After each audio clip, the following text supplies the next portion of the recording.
ایک نگاہ، ایک نظر دیکھنا 1000 نماز نفل کے برابر کا درجہ۔ بے شک، واہ۔ میں نے کتابوں میں پڑھا ہے کہ اللہ تعالیٰ روزانہ شب میں نظر رحمت ڈالتا ہے،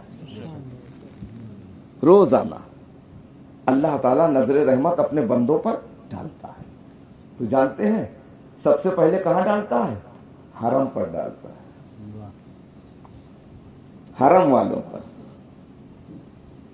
اور میں کبھی کبھی کہتا ہوں حرم واقعی حرم ہے، حرم میں کرم ہی کرم ہے، حرم ہم گنہگاروں کا بھرم ہے، اما حرم کی جو عظمت نہ سمجھے وہ بے شرم ہے۔ اللہ کا گھر، سامنے کعبۃ اللہ۔ ارے سوچو تو، روزانہ دعا کرتے ہو مسجد میں اپنے گھر میں، نیت کی میں نے 4 رکعت نماز ظہر، فرض یا سنت، پیچھے سے امام کے، میرا مکعبہ شریف کی طرف، اللہ اکبر۔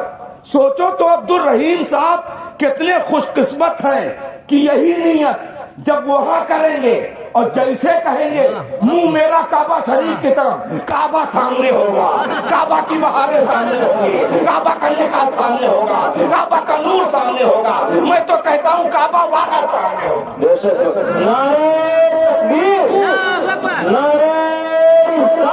یا رسول اللہ،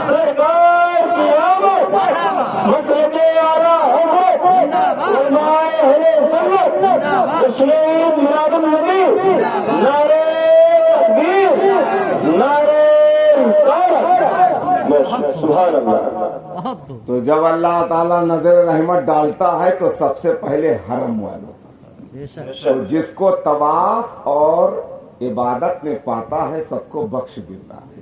میں نے کتابوں میں یہاں تک پڑھا ہے کہ اگر کوئی کعبے کی طرف رک کر کے سو رہا ہے تو اللہ اسے نہیں بخش، سو رہا ہے میاں تو اس کو بھی بخش دے گا۔ اب میں تھوڑا سا یہاں سے بہت طویل نہ ہونے پائے کہ آپ گھبرا جائیں۔ اب میں مدینے کی طرف جانے سے پہلے عبد الرحیم بھائی سے یہ گزارش کروں گا کہ کوشش کیجئے، بہرحال وہ حجر اسود ہے، وہ جنت سے آیا پتھر ہے، اگر بوسہ ہو جائے تو ٹھیک ہے، اور بوسہ اگر نہ لے سکیں تو دور ہی سے استعلام کرتے رہیں، اتنا ہی ثواب ملے گا، اللہ کی رحمت اتنی ہی متوجہ ہوگی۔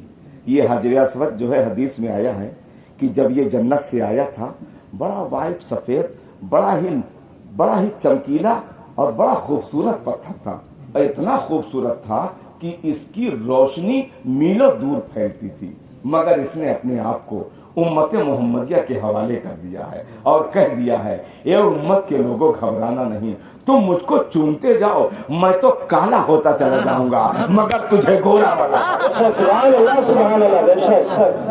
میں خود تو کالا ہوتا چلا جاؤں گا مگر تمہیں گورا بناتا جاؤں گا۔ اب ٹیپ کے بل پر پورا مجمع بولے، اس لیے حجر اسود کل بھی کالا تھا اور آج بھی کالا ہے، مگر چونکہ اللہ والا ہے اس لیے بڑا دیوانہ۔ سبحان اللہ، سبحان اللہ، ماشاء اللہ۔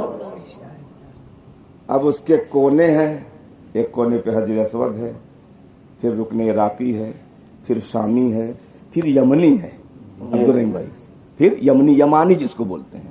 آپ سے میری گزارش ہے، اتنے لوگ آئے ہیں آپ کا دیدار کر رہے ہیں، آپ گاؤں کے نمائندہ بن کے جا رہے ہیں، بس ایک جملہ یہ اور سن لیجیے پھر میں مدینے پہ آتا ہوں۔ رکن یمانی پر جائیے گا تو وہاں بھی استعلام کیجیے گا، کوشش کیجیے کہ وہاں بھی بوسہ لیجیے۔ وہ کونا ایسا ہے، حجر اسود کے بعد سب سے زیادہ متبرک وہی کونا ہے۔ میں نے حدیث میں پڑھا ہے کہ 70,000 فرشتے وہاں پر دعا کرنے والوں کے لیے آمین کہنے کے لیے حاضر ہیں، دعاؤں پر آمین کہنے کے لیے 70,000 فرشتے وہاں پر حاضر رہتے ہیں۔ اس کا نام ہے رکن یمانی، اس کا نام ہے رکن یمانی۔ بے شک۔ آپ چلیے بارگاہ رسالت، توجہ ہے پوری؟ جی، گھبرا تو نہیں رہے ہیں؟ اب حاجی صاحب، معتمر صاحب اب میں نے تو حج بھی کیا ہے، انشاءاللہ یہ عمرہ کریں گے، عمرہ کی اتنی برکتیں لے کر آئیں گے کہ حج کرنے بھی انشاءاللہ جائیں گے۔ بہت خوب، ماشاء اللہ، سبحان اللہ، تیاری کیجیے، سبحان اللہ۔ یہ سب کچھ یہی رہ جائے گا، بس جو آپ کر لیں گے یہی آپ کے ساتھ جائے گا۔ بے شک اچھا آپ نے کیا کبھی سنا ہے کہ جب خوشی آتی ہے تو غم نہیں آتا، اور جب غمی آتی ہے تو خوشی نہیں آتی؟ کیا ایسا ہو سکتا ہے؟ آپ کہیں گے مولانا حبیب الرحمان صاحب سوال ہی نہیں پیدا ہوتا، جب خوشی ہوگی تو غم نہیں ہوگا، جب غم ہوگا تو خوشی نہیں ہوگی، یہ کون سی بات ہے؟ لیکن عبد الرحیم صاحب کی قسمت میں ایک ایسا دن آنے والا ہے کہ دونوں ایک ساتھ آئیں گے، خوشی بھی ہوگی اور غم بھی ہوگا، غم بھی ہوگا اور خوشی بھی ہوگی۔ واہ، بہت خوب۔ اگر یہ پہلے مدینہ گئے تو مدینے سے جب مکہ جائیں گے تو مدینہ چھوڑنے کا غم ہوگا اور مکہ جانے کی خوشی ہوگی۔ اگر یہ مکہ سے مدینہ آئیں گے تو مکہ چھوڑنے کا غم ہوگا اور مدینے آنے کی خوشی ہوگی۔ ایسی قسمت یہ لے کر آئے ہیں کہ خوشی بھی ان کے ساتھ ہے اور غم بھی ان کے ساتھ ہے، اور مدینہ تو ایسی بستی ہے کہ دکھا دے یا الہی وہ مدینہ کیسی بستی ہے جہاں پر رات دن مولا جلیل رحمت ہے۔ بے شک، سبحان اللہ سبحان اللہ۔ نعرے تکبیر، نعرے رسالت، جشن میلاد النبی، نعرے تکبیر، نعرے رسالت۔ سبحان اللہ، سبحان اللہ، بہت اب پہنچ گئے مدینے ہمارے عبد الرحیم صاحب۔ اب جب مدینہ پہنچیں گے تو سرکار دو عالم کے روضے کی حاضری، سبحان اللہ۔ میں آپ کو بتا دوں، کعبۃ اللہ پر پہلی نگاہ لوگ پوچھتے ہیں نا امام صاحب سے، لوگ پوچھتے ہیں نا مولانا طفیل احمد صاحب سے، لوگ پوچھتے ہیں نا مولانا آزاد سے کہ عشق رسول کسے کہتے ہیں؟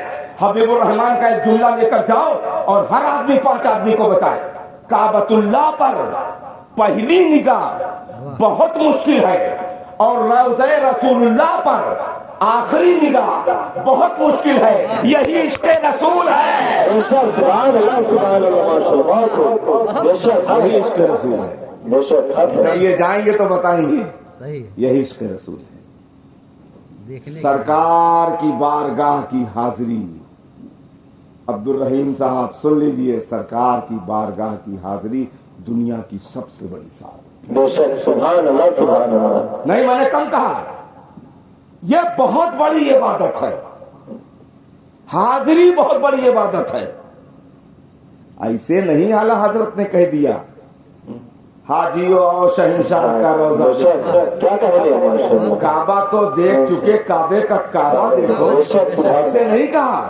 حضرت ابو امامہ حضرت سہل بن حنیف کی روایت کے مطابق میرے آقا ارشاد فرماتے ہیں کہ جو وضو کر کے میری مسجد میں نماز پڑھنے کی نیت سے آیا اور نماز پڑھی پورے مجمع سے سبحان اللہ، اور نماز پڑھی تو اس کی نماز ایک حج کے برابر کا درجہ، سبحان اللہ سبحان اللہ، ایک حج کے برابر کا، بے شک، ایک نماز ایک حج کے برابر کا درجہ۔ بے شک، کیا کہہ رہے تب اعلیٰ حضرت نے کہا تھا حاجیو آؤ شہنشاہ کا روزہ دیکھو، کعبہ تو دیکھ چکے، کعبہ کعبے کا کعبہ دیکھ، بے شک، سبحان اللہ زمزم سبحان تو اللہ۔ پیا خوب بجھائی پیاس ہے، اور جودے شہ کوثر کا بھی جلوہ دے، میرے مزاج مجھے خوب کرم کے چیخے، ان کے مشتاق میں حضرت کا تاپنا دیکھو، غور سے سنو رضا، کعبہ سے آتی ہے صدا، میری آنکھوں سے میرے پیارے کا روزہ۔ سبحان اللہ سبحان اللہ، ماشاءاللہ، بہت سبحان اللہ، تو وہاں پر حاجی صاحب